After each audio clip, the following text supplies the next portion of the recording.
Yes, this is going to be a good one.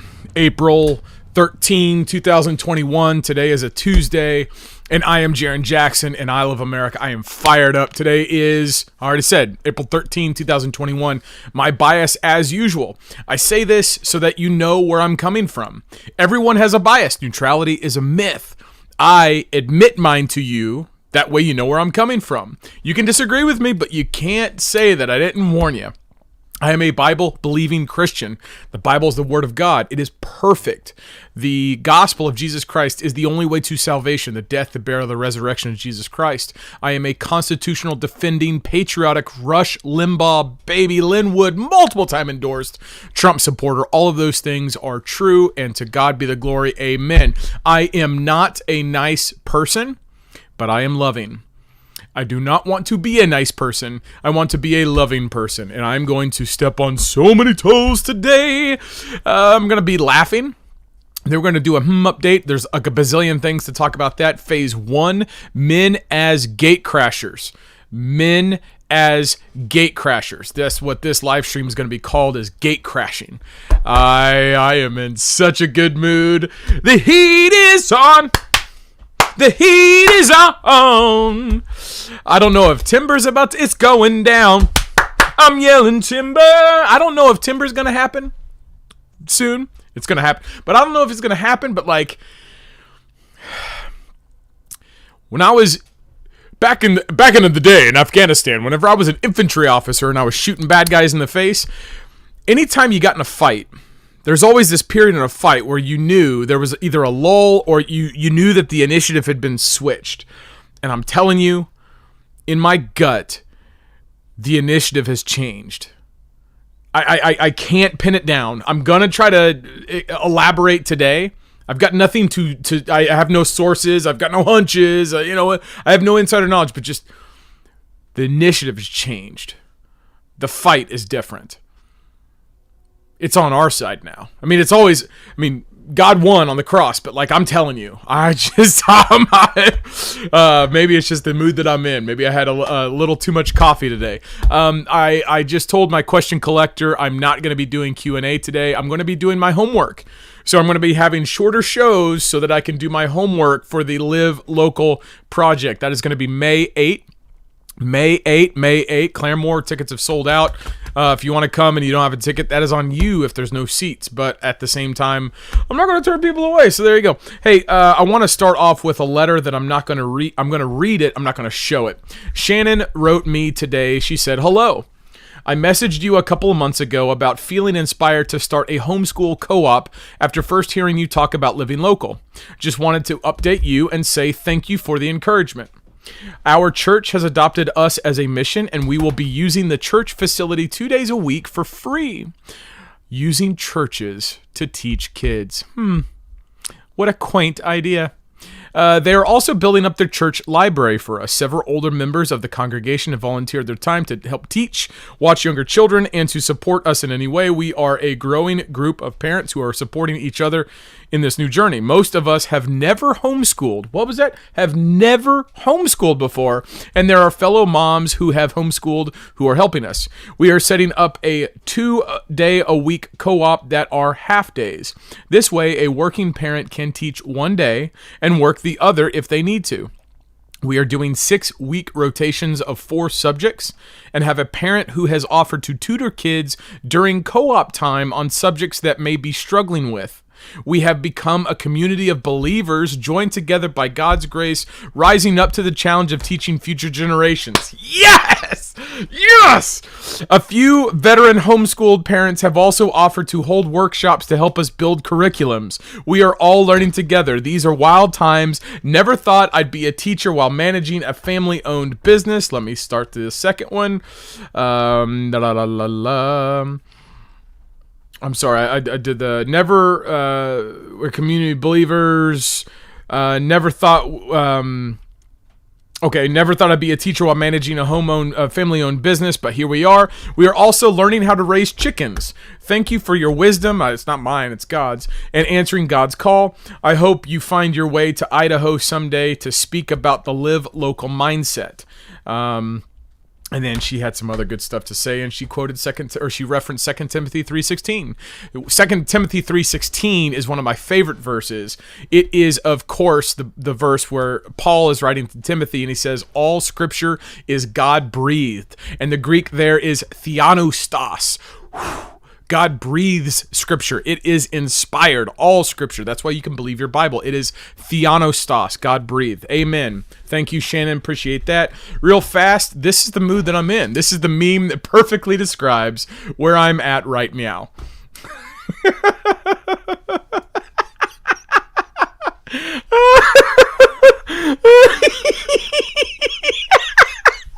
I'm sorry. It's just too perfect. It's too perfect. It's like we have come out of like one. It's like, I can see clearly now that BLM is trashing that store. It's like, are we allowed to come out? It's like, hey, good looking. Oh no, they've destroyed another store. Another guy was shot by a cop. Oh no. Oh, I don't mean to be laughing at the people who've been killed, but come on, folks. Come on. Where was all of this stuff during the lockdown?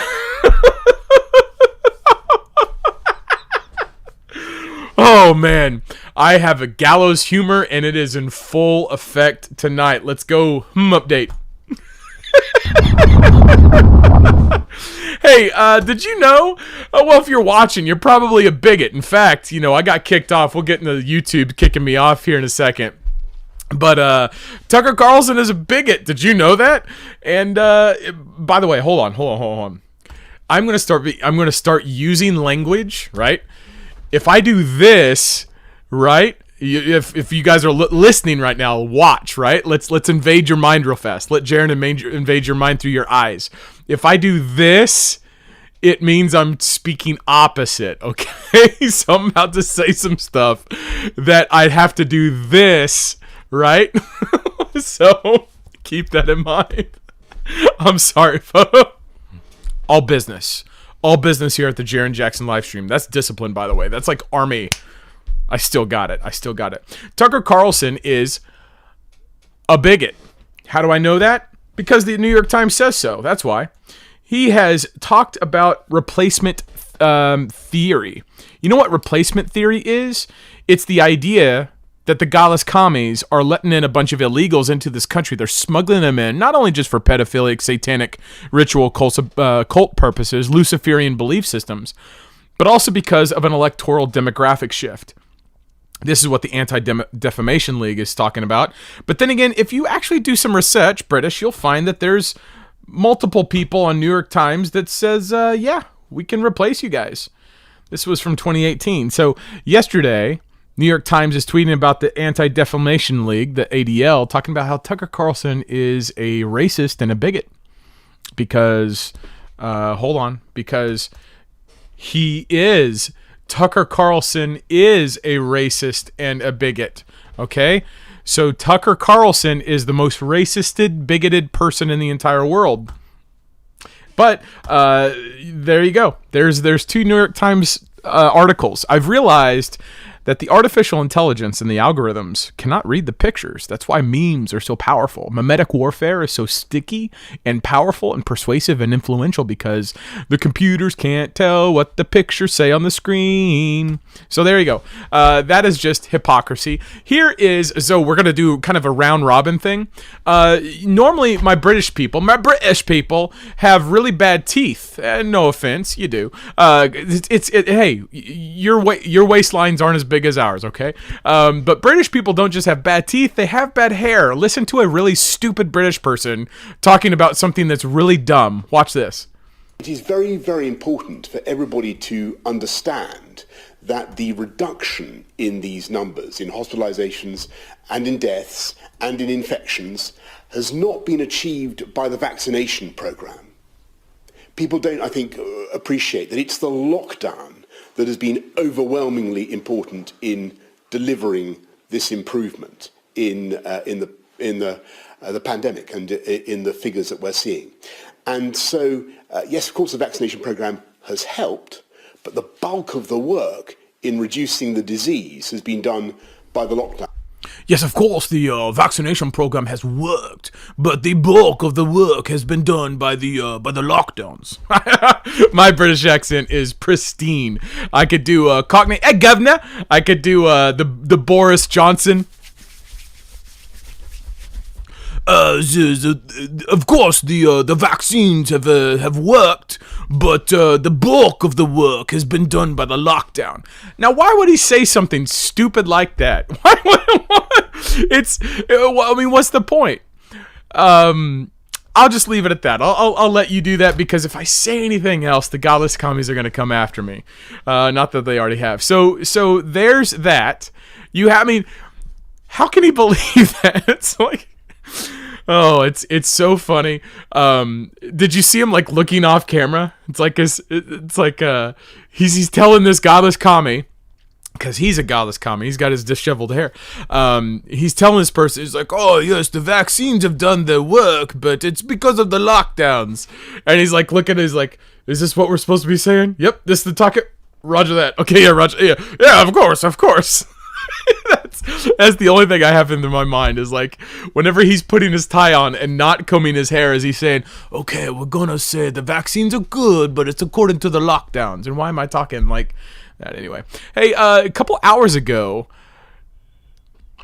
James Okeefe, one of the most influential, smart, intelligent millennials out there, published this video. Oh no, Okay, can you define propaganda? Like, I think I know, but like, how is it? What's the mechanism? If the agenda, say, is to like get like Matt Gaetz right now, he's like this Republican, like he's a problem for the Democratic Party because he's so conservative, right? And he can cause a lot of hiccups in passing of laws. So it would be great for the Democratic Party to get him out. So we're going to keep running those stories to keep hurting him and make it so that it can't be buried and like just, settled outside of court, and just like, if we keep pushing that, it's helping us. That's propaganda. It's helping us in some way. And there you go. Godless commie at CNN, fully out of bidding that they do things to extend the Overton window. That's the concept they're explaining right now. Overton window is just a big fancy term for saying we're going to continue to give this story some legs. We're going to make it to where we just keep talking about this one thing so that people focus on it. And the longer that people focus on it, the more legitimacy and credibility it has. You see, in psychology, and I don't like to use a lot of psychological terms because I honestly think that people who go into psychology are outsourcing their thinking. They're basing their epistemology on man-made words. I mean, if you think about it, and this is kind of off track, every single word is man-made. It's all made up. Like, every word has been invented. And so for people to start investigating the mind, to come up with words that design concepts to explain what's going on in here, it's arbitrary. It's arbitrary. Now, the Bible has words to talk about stuff: idolatry, fornication, lust, covetousness. But psychology doesn't like to use those words because they're overtly religious, and they're kind of like, ooh, you're energizing and you're engaging my conscience. I don't like it. So we're going to come up with words like Jungian psychology, where you get to self-author your future. Well, one of those words is this Overton window. It's attentional bias. Your attentional bias, the thing you pay attention to, is the thing that tilts and influences your thinking. And so the Overton window says that the longer and the bigger that a story's timeline can be relevant to everybody else, the more people are going to pay attention to it. And so think about the subtext here. the assumption is that you watch the godless commies. And so if you watch the godless commies, whatever the godless commies talk about, that's whatever your attentional bias is focused on. What'd you learn about today? Well, I was going to see Matt Gaetz. He's a stupid bigot and he's raped a kid. So, because CNN said it. It's like, that's that's the Overton window. And that's the programming that many Americans have gone on today. That's why, by the way, this T-list celebrity, which, by the way, I should be upped because I just got kicked off YouTube. We'll get there in a second. Mike Lindell's going to give me, he's going to give me a promotion on his social media platform. But that's why I give you my bias. I tell you what my bias is. The most specific bias I can speak to is a Bible-believing Christian. What other kind of Christians are there, right? But it's like, the reason why I tell you that is because that's where I base all of my thinking. If the Bible tells me, hey, Jarrin, you're wrong and you need to shut up because America's the worst country, I'd be like, yeah, roger that. Bible says America's the worst country. Therefore, the America's the worst country. Now, of course, the Bible doesn't say that, and I don't interpret it that way. But my point is, if the Bible tells me that Jesus Christ is the Son of God, I know that Jesus Christ is the Son of God because the Bible is reliable. That is my bias. I also happen to believe that's everyone's bias because we all have revelational epistemology, but I'm way off track. I'm not going to go on that real fast. The point is that CNN is admitting to making stories more relevant by giving them more attention. And by giving them more focus, people digest them more. But the fact that the guy said it to an undercover person, I mean, think about what that context is, what that conversation is. How arrogant do you have to be in media, to be speaking to someone and that person's like, so what's it like, the propaganda? What's the mechanism? Who asks? What's the mechanism? That's just dumb. But because these people are so arrogant, these godless commies are so arrogant, they don't even have the inner monologue. They don't even have the conscience. It's like the genie on Aladdin. Warning, warning, warning. They don't even have the internal check to say, you just asked me what the mechanism is about propaganda. Oh, let me oblige you, Miss Southern Belle. It is when we make a story more important than it is because of Matt Gaetz, we want him out. And that's the second part is, whether the Matt Gaetz allegations is true or not, they're clearly admitting that they're going after them. So what's the effect? What's the point? You are in a war of the mind. That's the whole point for all of this stuff. This update is speaking to the fact what comes in your eyes and what comes in your ears to dominate your mind is ongoing. You have to test every single thing that you hear and every single thing that you see. Well, Jarrin, that's hard. Yeah, yes. It's the war. You think is going to be comfortable? I would like to be part of the comfortable war, please. Can I have my couch and my to-go Buffalo Wild Wings? Can I be perfectly comfortable in this war? Yes, and that's partly by design. Anyway, I just thought that was funny. It's obviously pointing out. And so let me move on to the next thing. Russia. Not the Russiagate scandal. But did you know, before I get to Russia, did you know with all of these riots that are going on, because America's racist? In fact, if you're watching me, you're a bigot. I'm just going to start calling you a bigot. If you were to go to DuckDuckGo or Google and type in riots today, just look at the difference. Don't worry, I already did it for you. This is what riots today looks like. If you were to type in riots today, this is what you get. This is what I got, right? So on one hand, the godless commie Google, on the right side, their focus is on January 6th. Now, why would they need that? They need the insurrection. Remember, CNN, via Project Veritas and James Okeefe, just told you that they tried to give stories longer legs or bigger influence and extend that Overton window. Why? Because they want to propagandize. They want to make people influence. They want to shape the way that people think. But then on the left hand, you got all these people that are blowing stuff up, right? You got a lot of people who are actually doing the stuff, the actual riots that are going on. And that's just one example. That's just one example of the godless commies. I thought I would point it out. And so continuing in that fashion, here is where you're being lied to. Yesterday, there is the BBC, while they're not reporting on what's his face, there's BBC is saying, hey, is Russia going to go to war with Ukraine? You know, Lawrence Peter, I don't even know who that is, but there you go. Lawrence Peter, BBC, Ukraine. Is Russia going to go to war with Ukraine? And other questions. Well, good thing America's got such a dear commie leader in Joe Biden, who is so strong and resolute. Look what he did. Look, according to the Daily Mail, another British. That's why you know I love the British.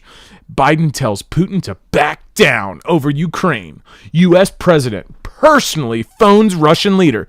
Did he dial the number? Could he remember the number? To de-escalate tensions after Moscow told America to keep warships away for their own good.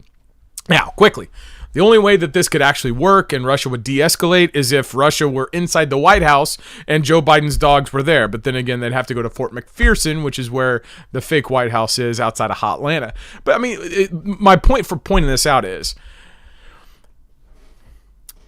Russia is supposed to be on the border of Ukraine. How would you know that? Do you believe that's true? How can I prove that it's there? Am I in Ukraine? I don't know if it's true. But then, dear leader Joe Biden, who tells us to listen to the godless commie media and take the daisy, right? He's going to tell us we're going to de-escalate tensions. Oh, just like that, huh?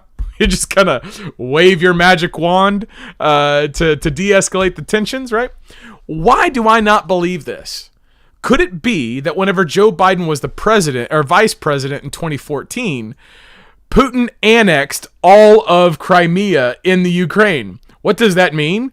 He went into Crimea and he said, this is now part of Russia. It's like, this is 2014. Look at this. You can tell I don't have the subscription. So this is March 18, 2014. So this is what day is today? Today is April 13. So this is over 7 years ago. Over 7 years ago, Russia annexed Crimea. Literally airborned their Soviet-style, troops in there and said, all right, this is now Mother Russia. And Crimea's like, oh no, we are a country. And Russia's like, no, you're not, because you suck. And then there you go. So there, Crimea is now part of Russia. Now you're going to have really smart people with degrees and fancy. I mean, again, I got a PhD from Harvard, and yes, that is Donald Trump with my West Point class ring. That's why you know I'm from West Point, right? So that's why you know how important I am. And yes, that is Donald Trump on a striker. But behind that, and behind the D-Day beach sand, is my degree, my PhD in stuffology from Harvard. So there's my credentials. I have a PhD in stuffology from Harvard. It's the only one in the universe. I'm the only universally acclaimed expert in stuffology. So I know stuff better than you. My point is, if we're supposed to believe that Russia's about to go to war with Ukraine, and the media is feeding into this narrative that, oh no, there's tensions in the Ukraine. Oh no, the Russians already took Crimea. What do you think that Joe Biden did anything whenever Barack Obama was the president and Russia just took Ukraine or took the Crimea? Do you think that Biden's going to do anything whenever Russia takes Ukraine? No. I think this is a pretext to get people to get riled up. I think, and no offense, boomers, no offense, I think the boomers, who are older than us millennials, I think they were conditioned to hate Russia. They are conditioned to, oh no, the big bad bear in the Soviet Union with the nukes and the mutually assured destruction and the Cold War. Let's hide under our desks. I think this is messaging for the boomers. So they're going to say, oh no, Russia's doing stuff, and it's like, what? Do we need to go kill people now? Do we need young Americans to go die in Ukraine? Why? Anyway, I just think it's stupid. Do you know another thing that I think is dumb? How last year there was a bunch of cops kneeing on a bunch of necks. Just look at that. Do you think that's on accident? I don't know. I'm just saying, within 5 days of each other, 3 different places all around the world. That's really, really interesting. Really interesting. Do you also know what's interesting? Numbers are different. This is the former person on Star Wars, or what's her name? I'm not going to say the name, but look at that. Look at that. Just, wow. That's a dramatic reduction. Those daisies are really, really effective. Really effective. So effective. But I'm not going to read it. I'm not going to say it out loud. What I will say out loud is that YouTube nuked me. and this is the thing they sent to me. They said, Jarrin Jackson, we have reviewed your content and found severe or repeated violations of your community guidelines. It's because I'm a bigot, folks. I'm a racist, sexist, bigoted, homophobic, narcissistic, evil orange, bad man supporter. That's why. Oh, boy. Here's the other thing they sent me. Look down at the bottom. Just read that. First of all, you know what I'm mad about? Is YouTube decides to use a soccer analogy. See that referee, the purple-skinned referee? That way you know YouTube's not racist because there's a purple skin. Maybe it's a Thanos referee. Blow the whistle, then a yellow card, then like an amber card, and then a red card. Ooh, man, I just got red carded. But down there at the bottom, it says YouTube doesn't allow content that explicitly disputes the efficacy of local health authorities or World Health Organization guidance. So you cannot go against local health authorities or the WHO. Can't do it. Can't do it. And so I will never go against the World Health Organization because they are absolutely correct and our dear leaders. And you all should completely take the vaccine and believe the science and stop being bigots and racists. And America's a horrible country.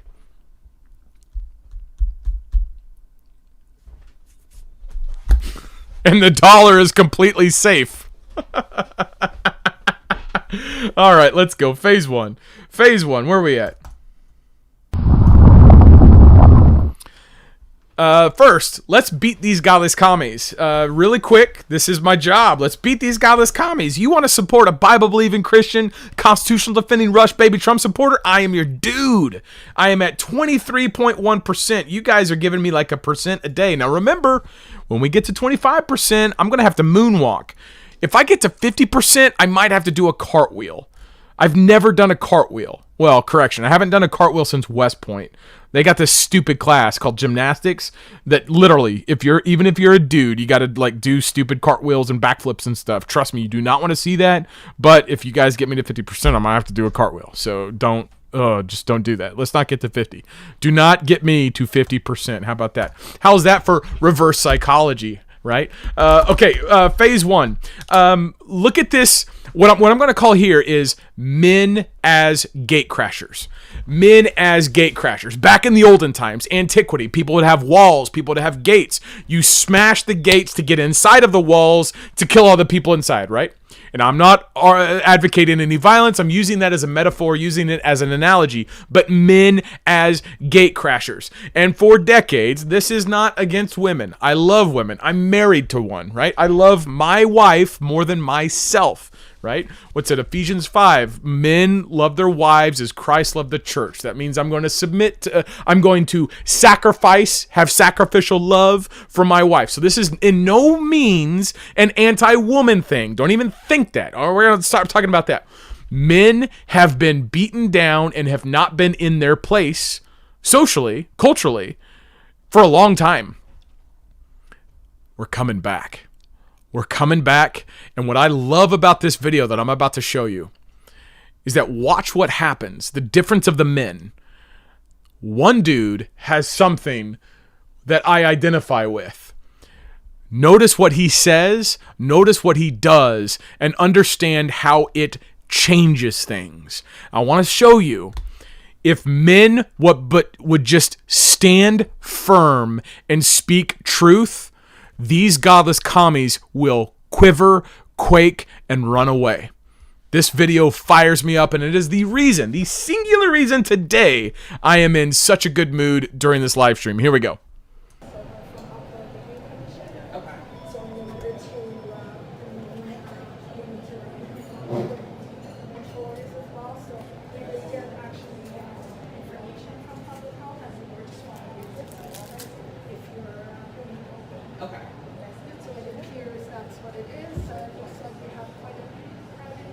Yeah, so there's been an injunction filed. So I would really highly suggest that you read that sign in full. We're here to talk. No, and I'm here to talk to you too. That's okay. fine, but but see, you can't prey on weak people, okay? No, and I'm not one of those people. So listen here. No, you listen to me. Okay, listen. There is an unlawful order here. So then leave. You're trespassing. Leave before I phone the police. You phone the police? I'll phone the police. You're trespassing. They have a liquor license. You're trespassing. They have a liquor You're not license. welcome They're here. obligated to But you're not pass welcome the here. inspection. Get out. You're not welcome here.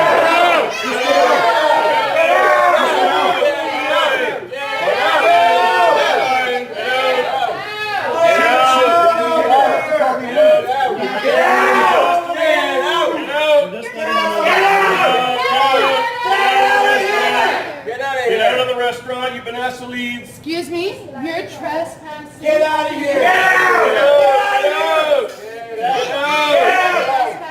Trespassing? Yeah, you are. There's Oh, no you are. door. Find her. Show them the door. Show them the door.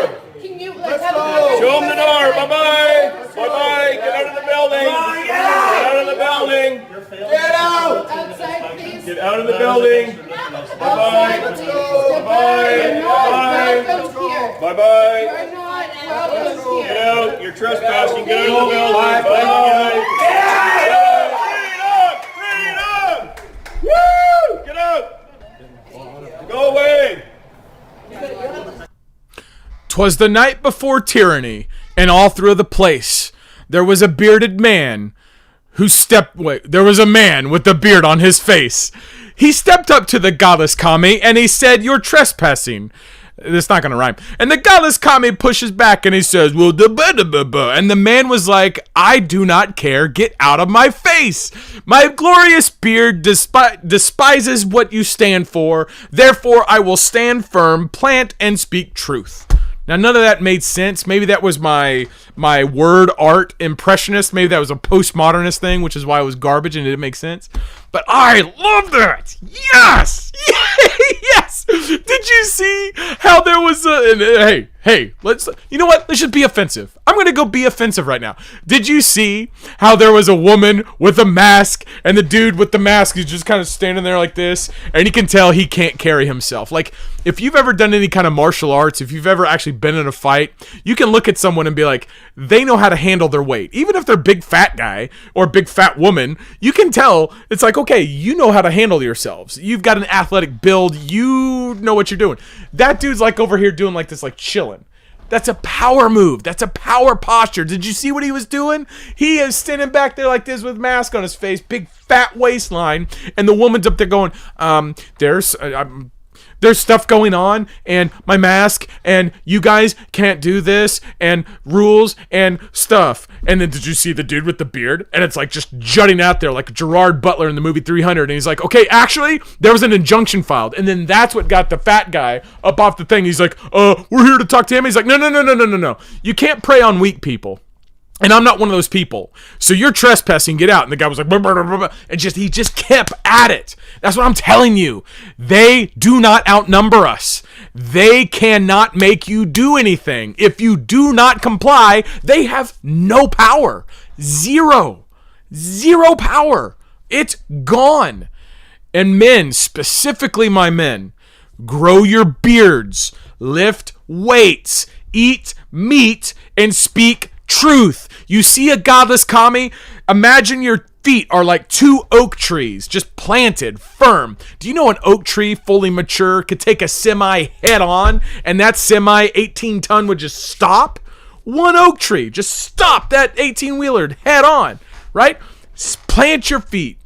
Be an oak tree and speak the truth. Be bold. Be bold. In fact, it reminds me of a verse from the Bible. It says, shoot. Look at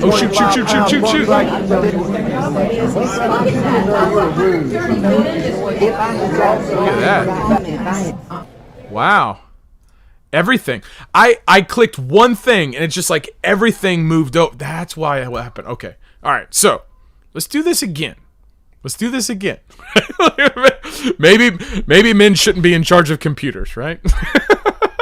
Here's the verse it reminds me of. It reminds me of this verse right here. Oh, shoot. Where are you at? Oh, see, now I've got like a bazillion Bible verses. Here we go. Joshua 1:9. Have I not commanded you? Be strong and courageous, and do not be afraid, nor be dismayed, for the Lord your God is with you wherever you go. What you gonna be scared at, bro? What you gotta fear? Be strong and courageous. Men, women, patriots, Christians, plant your legs, speak the truth. Don't take crap from godless commies. They can't shut you down. They're not allowed to. And if you say, make me, you know what you're doing? You know what you're doing? You know what you're doing? You know what this is? You know what this is? All the people that have gone out there against the mainstream media and said, you're going to call us racist? You're going to call us potential Timothy McVeighs? F*** you.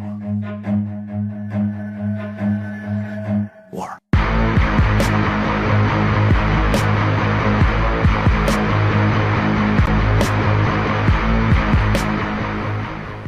That's right. This is war. This is absolutely war. And we need to be able to wage war the right way. I say preach the gospel, which is not a sissy, namby-pamby, weak, not ever going to get no thing done way of doing stuff. It's spiritual warfare. It is decisive, conquesting battle of the mind. This is a war of information, right? In the eyes, in the ears, key terrain. You want to dominate that key terrain? You plant the cross of Jesus Christ in that thing and just go bam.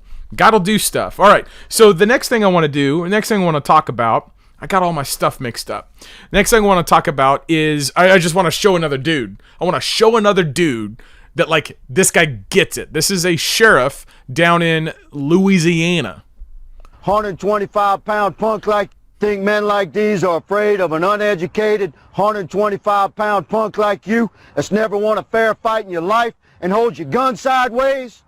Young man, I'll meet you on solid ground anytime, anywhere, light or heavy. Makes no difference to me. You won't walk away. Look at you. Men like us, son, we do dumbbell presses with weights bigger than you. And the convicts in jail, most of those men are good people who just found themselves crossed with the law. They're not evil, and they don't respect you or any punk like you. They'll toss you around like a rag doll. I encourage every citizen watching this to look into your own heart and find the American courage that conquers all evil. I implore you to listen to this message and stand up.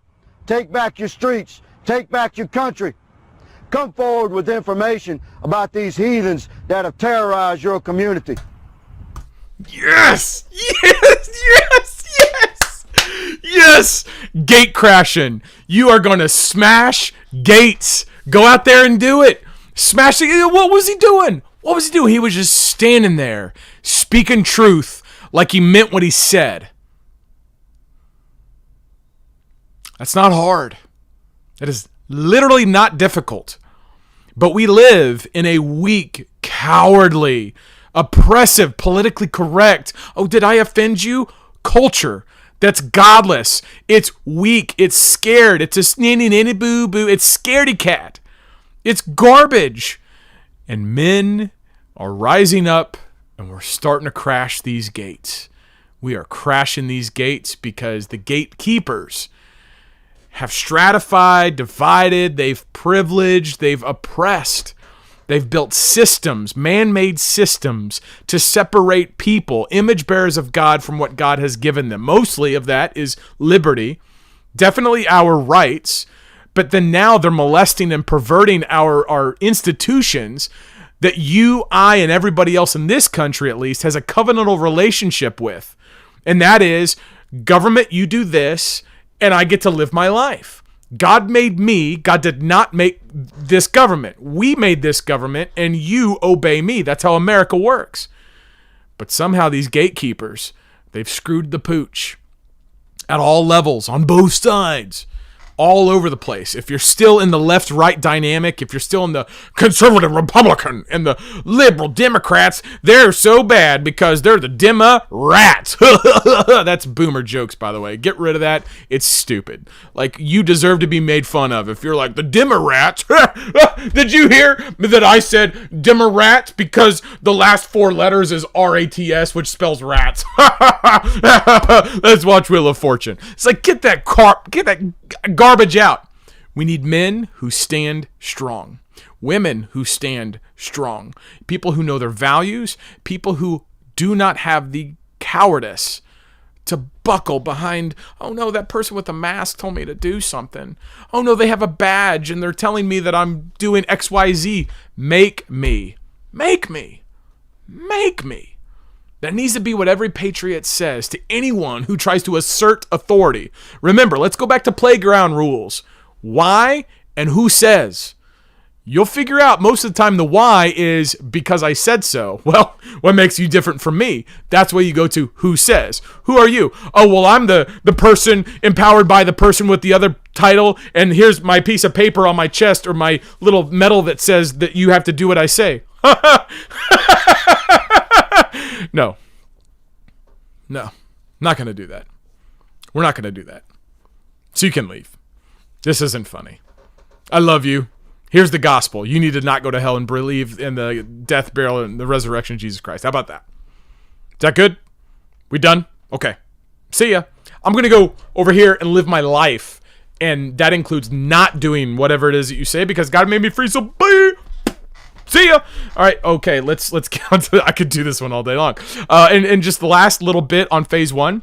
The Bible says in Proverbs 20, verse 29, the glory of young man is their strength. Young men, dudes, God gave you muscles for a reason. You're supposed to have courage, denser bones, heavier muscles.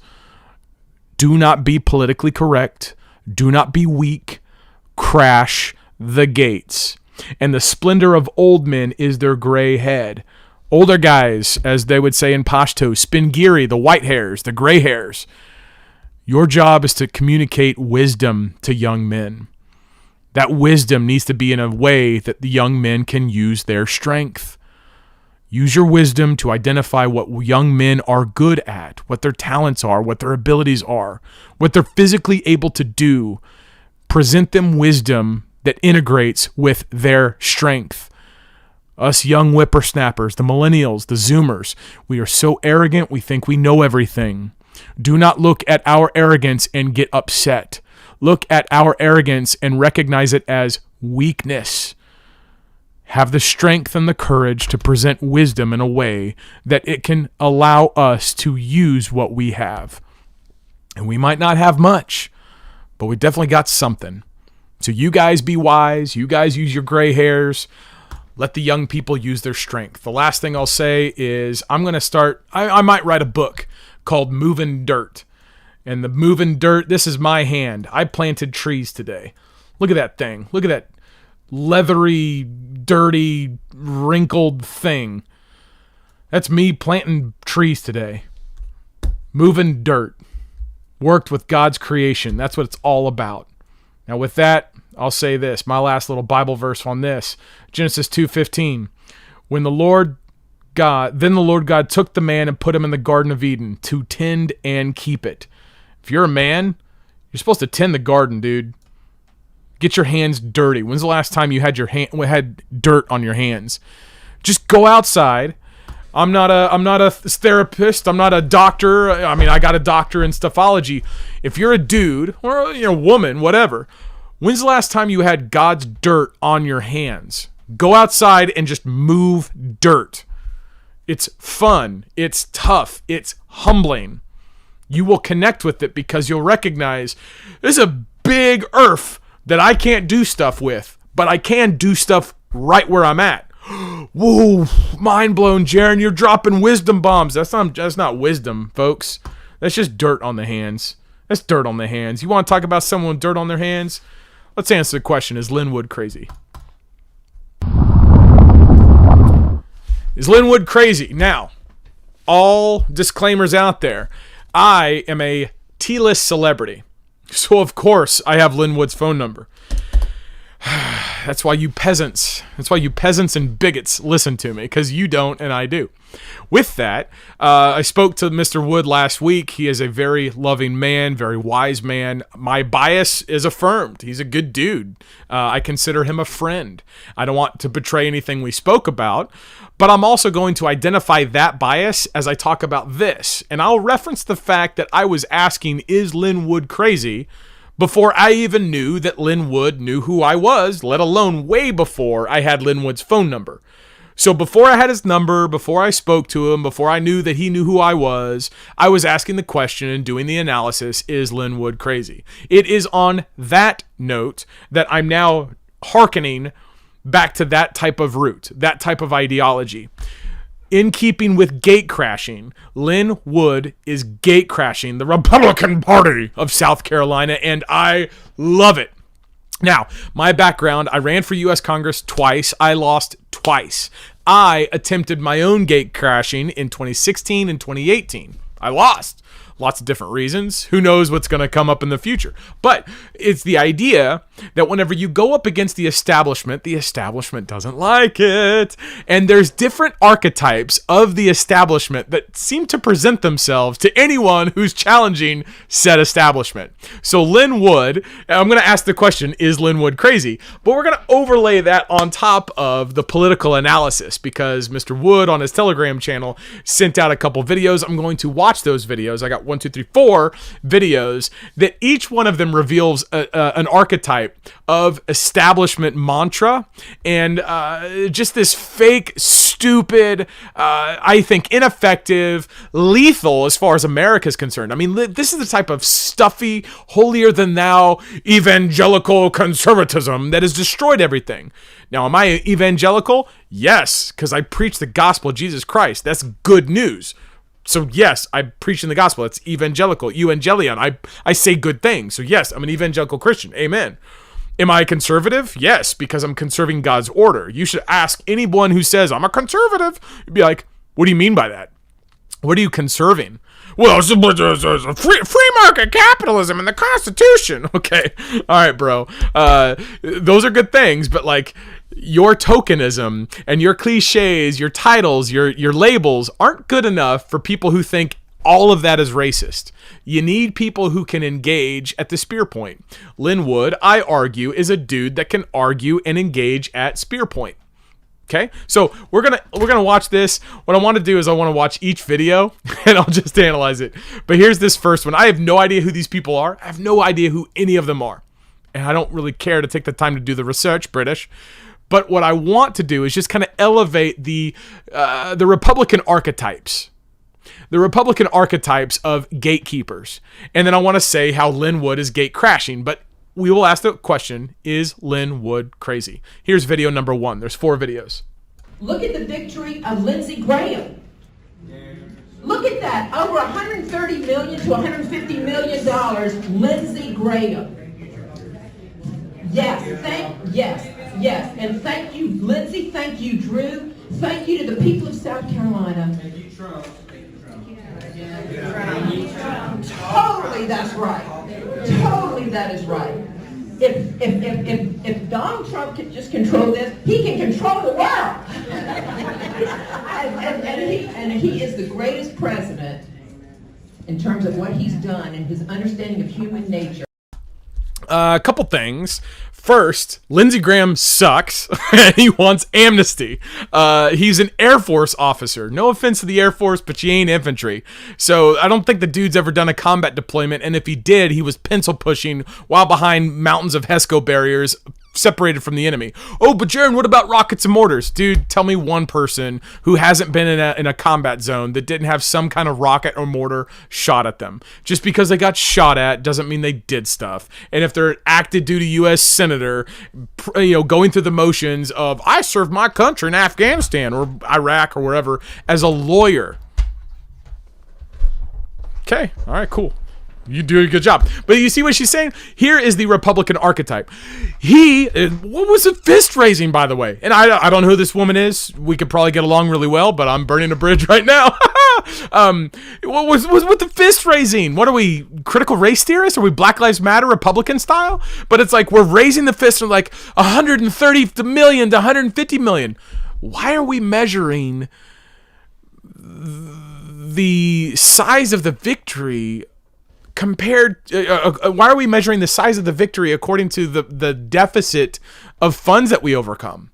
You see, this is the first archetype, is that money is the mother's milk of politics. That's true in a lot of sense. I mean, the system, the gatekeepers have designed a system that you can't get in unless you got money.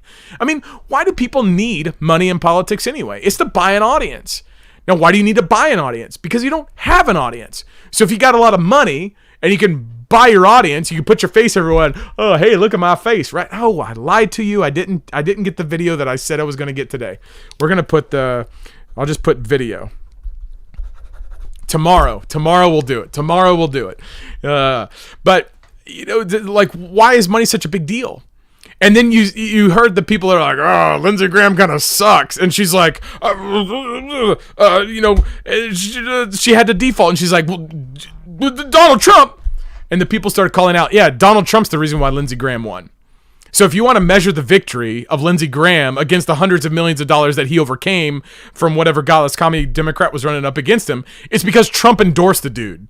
So that's the Trump effect. That ain't the Lindsey Graham effect. People aren't going to the polls, and I'm not from South Carolina, right? But it's like the people, man, I can't wait to vote for Lindsey Graham. I woke up today, I did 10 push-ups, I said my prayer, and I said, Lord, help Lindsey Graham get this victory. I shouldn't have done that. I want to repent of that. I shouldn't have insulted the fact that someone was praying. I shouldn't have done that. I got caught up. So I ask for your forgiveness for that. I don't want to ever take God's name in vain, not even in joke. So I want to take that back. That's on me. But seriously, who is going through these motions saying they're voting for Lindsey Graham, like for Lindsey Graham? No one votes for Lindsey Graham unless you're a gatekeeper. The people who voted for Lindsey Graham were saying, hey, President Trump, you want us to vote for this dude? Yeah? Okay. All right, we'll vote for him. Remember, Lindsey Graham was the dude that Trump gave out his cell phone, and then Lindsey Graham had to get rid of the cell phone because Trump gave it out, because Trump had Lindsey Graham's cell phone, because Lindsey Graham went to Donald Trump and said, hey, Donald Trump, can I have some money? Because everyone went to Trump to get money whenever they were running because he was a cash cow, right? He's a billionaire. But yet whenever Trump enters the race and Lindsey Graham's like, he's not a conservative or he sucks or whatever, Trump's like, here's this dude's phone number. He sucks too. Here's his number. It's like, he bashed the system. Trump was the original gatecrasher. I shouldn't say original. That's Jesus. But the idea is that, and Trump is not Jesus, nowhere close. The last thing I'll say, and I also warn on this video, is watch out for the sycophants. People who are saying, well, President Trump. If you say, I support President Trump, but that's not preceded by or followed very quickly by they stole the election from him, your support of President Trump, in my view, doesn't matter. Well, Jarrin, I have the hat and there's a signature on it and I donated to him. I don't care, bro. They stole that from him. And unless you're going to do something about it or speak to that and give that the right context for everything else, everyone and their dog is going to be for President Trump. Everyone. It's like all Republicans are going to have Tourette's syndrome. Trump. It used to be Reagan. I mean, whenever I ran for office, it was like, well, Ronald Reagan was Constitution and Jesus and Ronald Reagan and conservative and Ronald Reagan and conservative Ronald Reagan. And now it's going to be Trump and Make America Great Again and the wall and Trump and Constitution and prosperity and Trump and military, Make America Great Again, Trump. It's what I mean. Like they're all going to have Tourette's syndrome. It's like Trump Tourette's, Trump. And don't fall for it. Do not fall for it. If they don't link Trump with election was stolen, then their Trump is worthless. It's worthless. Who cares if Trump is going to run again? Because they just stole the election. They just stole the election. It's like, I don't care. I don't care. Anyway, that's there. Let's go to the second video. I was very interested in what Lin Wood had to say. I think Sidney Powell is a tremendously awesome person. I am a huge Sidney Powell fan.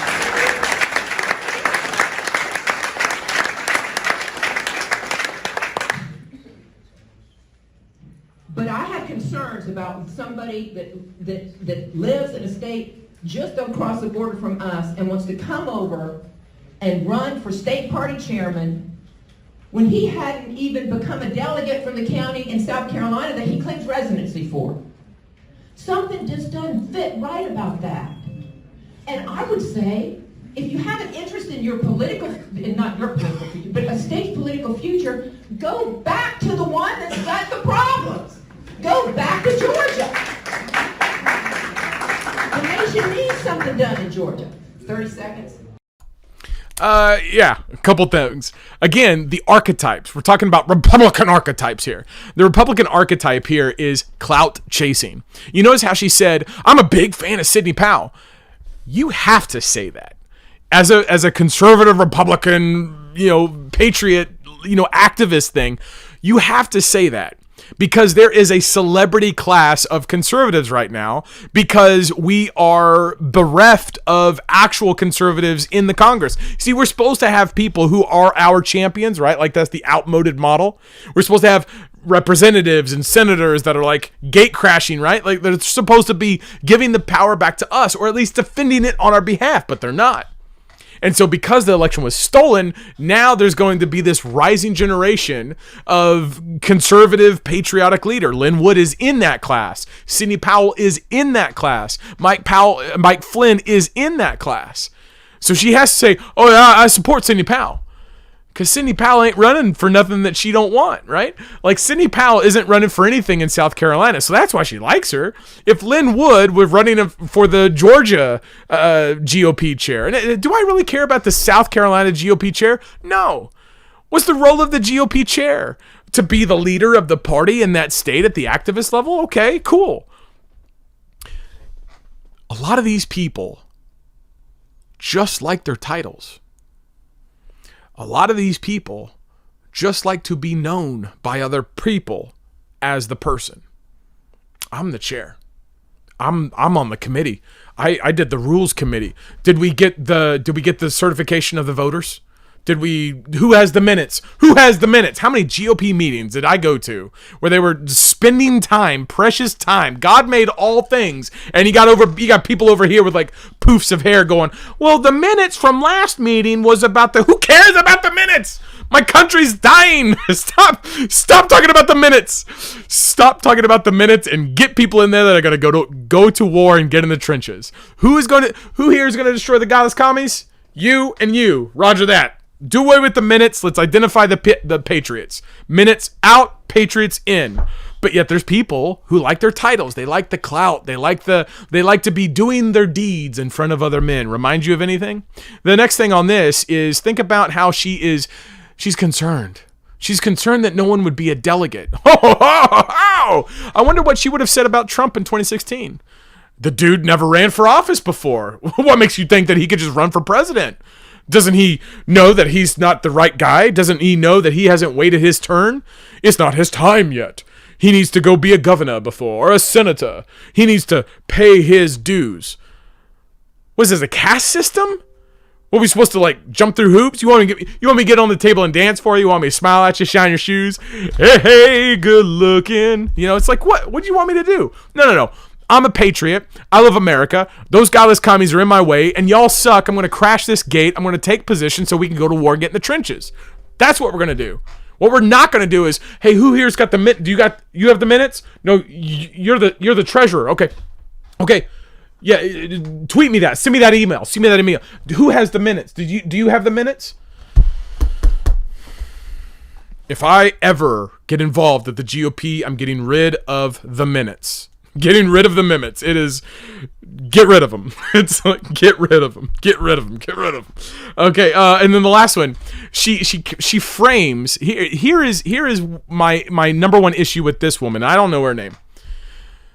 She characterizes Lin Wood's participation in his campaign in this race as though he wants a political future. Did you notice how she speaks the motive? If he wanted a political future, then if he wanted a political future in this state, then he probably should have done X, Y, or Z. Who says he wanted a political future? Do you think David wanted to kill Goliath? Sometimes God uses people who aren't ready, who haven't done the things that they need to do. Maybe it's just their time because they know how to sling a stone, man. They're going to sling a stone, and they're not going to like fiddle with all the big garbagey armor. I did the minutes. All right, I did the minutes. I was the treasurer. All right, I was the shield bearer. I make the donor calls. Whatever it is, you go through the motions, and you've somehow leveled up. I was the vice chair for the GOP committee, and I took the minutes back whenever Reagan was a president because I'm a Republican. Listen, folks. if you want America to survive, you can't have credentialism whenever you're speaking about moving the patriots to the front line. If someone's a pipe hitter, if someone's going to be a bayoneting patriot on the front line, you can't go up to them in the urge and their desire to go to war with the godless commies, metaphorically, in their desire and their yearning to tear down the gates. You should not go up to them and be like, you need to go take the minutes first. You need to go over there and take minutes. Anyway, okay, let's do two more videos.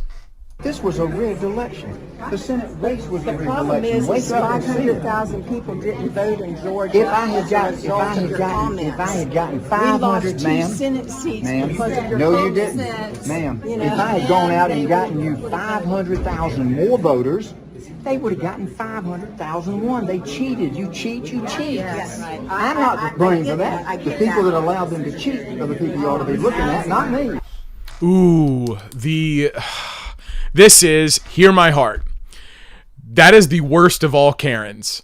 The overtly well-dressed, nice, old, probably sits on the front row at church. Now, am I judging? Absolutely, I'm judging. This is from my personal experience from a bazillion GOP meetings, going out and trying to do the politician thing, trying to tell people, hey, I'm doing this and I'm doing that. There's always some woman or some dude who's like the best dressed person, and they're coming up there and they're like, you did do this. And you stand for this. You said your tax plan was 10%. It should be 9 or whatever. Like they have some kind of thing.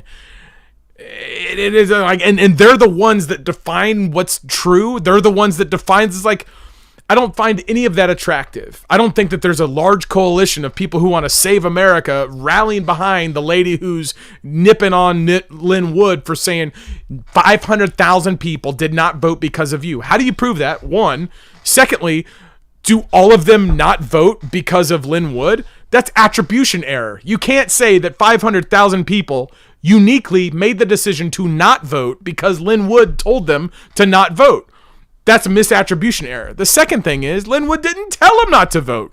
Lin Wood said, if you vote without changing the way that you vote, who cares if you vote? Because if the system is dead, dying, corrupt, and is going to yield a Democrat result, why would you participate in a system that's guaranteed to give you the specified outcome, regardless of who participates? It makes sense to me. I mean, if Stacey Abrams, godless commie Stacey Abrams, who just imported Chicago into Hotlanta, built her own system. By the way, there's a woman doing that here in Oklahoma, some former meteorologist. It's called grit. So I mean, just beware wherever state you are in. Watch out for one, a woman. Two, talking about equality or some type of like voter registration, voter get out, oppressed, that kind of thing. Like some emotionally laden, constitutionally bereft, distracting talking point. Like those people, specifically a woman, can't be a man unless it's like an LGBTQ guy or someone who's going to stress the fact that they're not white. So if you have someone coming out there and going, I'm a man, but I'm not white. I'm not white. I am a not white man. Then beware of that person. Okay. But anyway, Stacey Abrams made Hotlanta corrupt. She stole Georgia. And Lin Wood is telling people, why would you vote without first putting the pressure on our corrupt governor, George Kemp, our nigh criminal Brad Raffensperger, Secretary of State, who's not auditing, he's not verifying the ballots, and now they misplaced a lot of ballots. Like, why don't you guys put the pressure on these dudes with your Republican majority state legislatures? Why would you not make the elections good and have integrity? Why would you want to participate in a stupid, skewed, corrupt system? No way Georgia went Biden. No way. No way it went Biden, and that was Lin Wood's point. But yet, raising the archetype, there is this Karen Republican woman. Karen is a Republican, and she was making Lin Wood know that he is guilty for doing this. So maybe he's guilty. Is Lin Wood crazy? No, but he might be guilty. He must be guilty. Last video. You're a liar and a manipulator. I'm telling you, You're a liar. sir, you are rude. Thank you. You're also Good nature. Yeah, their name right here. Let a lot of people. You're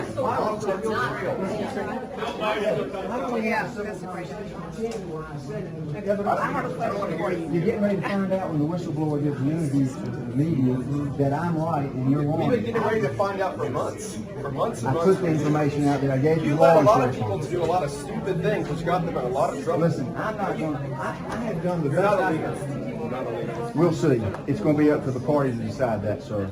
I suppose If I'm it not will. going to be I their hope they hear leader, I'll still be a leader. I've been leading since you were born. You weren't even born when I was there. Sir, I have a question. You shouldn't carry- you shouldn't carry my weight. And this is where my one criticism of Lin Wood comes from. He said he was, and I'll go backwards then forwards. He said he was being a leader since before he was born. Time or experience is a horrible argument for leadership. Horrible. How many people did I have in the military that were older than I was, more experienced than I was, and they were garbage leaders? How many general officers in the military right now are woke, godless commies? I mean, I read an article today, a naval grad sent me. He was making fun of me because the article was about West Point, and it was how the people at West Point have started teaching about wokeism. In fact, what's the thing? Let me read. Maybe I'll just cover this tomorrow. But it basically said, what was the thing? This is from the Washington Free Beacon. It said something like, critical race theories is as just as important as marksmanship. And I read that and I about started lacing all of other words with the F word. Okay, here it is. America's younger generation. Inclusivity will matter just as much as marksmanship, according to these documents. Inclusivity will matter just as much as marksmanship. That means whenever you go to shoot a godless commie in the face, let's hope that your round can hit the target just as your ability to assess that person's racism is true. Right? Like, oh man, he is so racist. Man, you know what would be so great is if we went to war against white people. Like that would guarantee that we are both telling them that they're racist and hopefully shooting them in the face. And so while we're shooting them in the face, we could be telling them how white supremacist they are. But anyway, the point is that how many people in the military are godless commies and allowing those institutions to be completely corrupt and destroyed? So time is not the best argument. So that's where I want to disagree with Mr. Wood right there. But at the same time, he's direct fire engaging, metaphor. He's directly engaging someone who is overtly just trying to get underneath his skin. And there's no argument to the young man's, there's no substance to his argument. His argument is basically, it's taken months for this thing to happen, right? Like, he's impatient. I get it. This is probably a guy that was hoping the Q stuff would be true, and there's evidence that might be. But at the same time, this guy was probably in the camp of, I don't want Trump to leave. I don't want Trump to leave. And more on it. Like, I'm in that camp too. So I don't want to divide with him on the anticipation and the desire for Trump not to go. I also don't want to divide with him on the expectation and the impatience of, when's all this timber stuff going to happen, right? Like, okay, so I want to come alongside him there. But for him to make the leap from, it hasn't happened yet, which yet, so that's a function of his impatience. Maybe here you go, gray-haired men, spin-geary, wisdom people. Young people are impatient, so that man needs something that he can direct his strengths to. His strengths are not patience. His strengths are not logic and good argumentation. Why would you or anybody go in a public direct argument against the country's best free speech attorney? Not a winning proposition, bro. Like, it's just like, you might be able to ambush him and get lucky here and then, but it's like attacking him based on things that Lin Wood has said whenever that guy doesn't have the information, but Lin Wood claims to have the information of the whistleblower. It's like, why would you attack someone who's in a better position with better arms and ammo and is better prepared? It just doesn't make sense. But the second thing is, so he's impatient. But the second thing is, he's saying that they're doing a bunch of stupid things. Now, this is just an argument from frustration. This is an ad hominem. This is him saying, there's a bunch of these people doing a bunch of dumb things. I would say, what do you mean by that? Is he attributing the events on January 6th, the insurrection? Is he blaming Lin Wood for that? Again, that's attribution error. Why is this guy, and I wouldn't wonder if this guy doesn't work for McKissick or isn't like a consultant in some kind of circle. These people, if they were actually blood relatives, it'd be like what's that movie Deliverance? Ding ding ding ding ding ding ding. It's like that's so incestuous. These political people, these professionals, these gatekeepers, they're so incestuous. They're in bed with everybody, financially, politically. What's a consultant do? A consultant takes the money that the candidate gets from all these other people, and the consultant takes the money and goes spends it on other people. Meanwhile, he takes a cut of it, and he probably gets a cut from the vendors that he uses. The whole thing is ran on graft and greed and corruption. And so here comes Lin Wood, not knowing anything, walks right into the lion's den, and he gets just bit. He's got these vipers that biting back at him, including these young whippersnappers who are impatient, guilty of attribution error, and judgmental in the sense that they do stupid things. What stupid things have people done that you attribute to Lin Wood? And why would you not say, here's the other stupid things that are happening in this country that aren't attributed to Lin Wood? If we're going to go ahead and start itemizing all the stupid things that are done, why would we only focus on the ones that you attribute to Lin Wood and not what other people do? Should we then compare who is responsible for more stupid things? And if that's the standard, maybe we open ourselves up for Lin Wood's not really responsible for people doing stupid stuff. Maybe Lin Wood's responsible for people asking critical questions and thinking with critical thinking. I wonder if that would have been useful to be done right there at that time. The last part is the young guy was like, "You're not a leader." Again, this is like that other Karen. This is the archetype. The Republican archetype is, who says Lin Wood wants to be the leader? Yes, he's running for South Carolina GOP chair. But do you think Lin Wood is running for South Carolina GOP chair to be the guy that everyone looks to as the leader? The guy that's on top of the mountain? I've been to the mountaintop, and now I've come down to deliver to you all, little people, these words of wisdom from the Almighty. Do you think that Lin Wood thinks that? Or do you think that that guy thinks that of Lin Wood? And if that guy thinks that of Lin Wood, and I don't know, I'm just guessing because he's young and he's impatient, right? But I'm just guessing if he thinks that of Lin Wood, then what does he want? You put up a mirror. What's that guy want? If that guy is saying that Lin Wood is not a leader, what is that guy really saying? That guy is really saying, I'm a leader because I know them when I see them. My brother has a bit of wisdom. It's an axiom. It's, if you say you are, you ain't. If you have to say that you're a leader, you aren't a leader. If you have to tell someone else that they're not a leader, then they're not a leader. You can say that someone sucks and they're a coward and they haven't done what they're supposed to do. And if the more specific you are, the more credible your position is. But just a broad brushstroke, you are not a leader. Well, what about me? Jarrin Jackson, a T-list celebrity who's in a box. I endorsed Lin Wood the first day that Lin Wood announced that he was running for South Carolina GOP chair. So in that regard, I've endorsed Lin Wood. He is the leader, in my view, of South Carolina GOP. He would be the guy he is the guy that I have given my support. So in that respect, he is a leader. See, that gets me to this whole gate-crashing aspect. There are people who have schema of control in words and positions, dispositions, and they conflict with people who are trying to change, people who are trying to bring new thoughts to the front, new personalities to where things are. And people push back on that. And that's just an element of where things are because people live with their pride. It's their ego and their ambitions are driving them. And for many people, they can't step back, suppress themselves, and say, you know what? To God be the glory. How many of these people, my last part, how many of these people, if they began with the gospel of Jesus Christ, would nullify their arguments, would do away with their interpersonal comments? Let's say someone go up to Lin Wood and say, Mr. Wood, I want to run for the South Carolina GOP chair. And I recognize you have a high profile. I recognize that people have come to you to ask you to be the guy that does this. I also am a Bible-believing Christian. I believe that the necessity of the death, the burial, the resurrection of Jesus Christ. I want to run for this chair too. I want to run for this seat because of X, Y, and Z.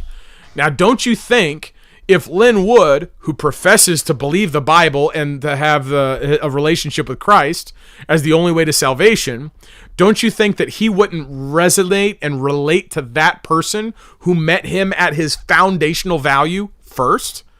Christians, if you are a Christian, preach the gospel, not only to destroy the godless commies, but to suppress your humility and also to connect with your fellow Christians. That's how you link the shields together, by identifying the thing that gives you common bond, that unites you.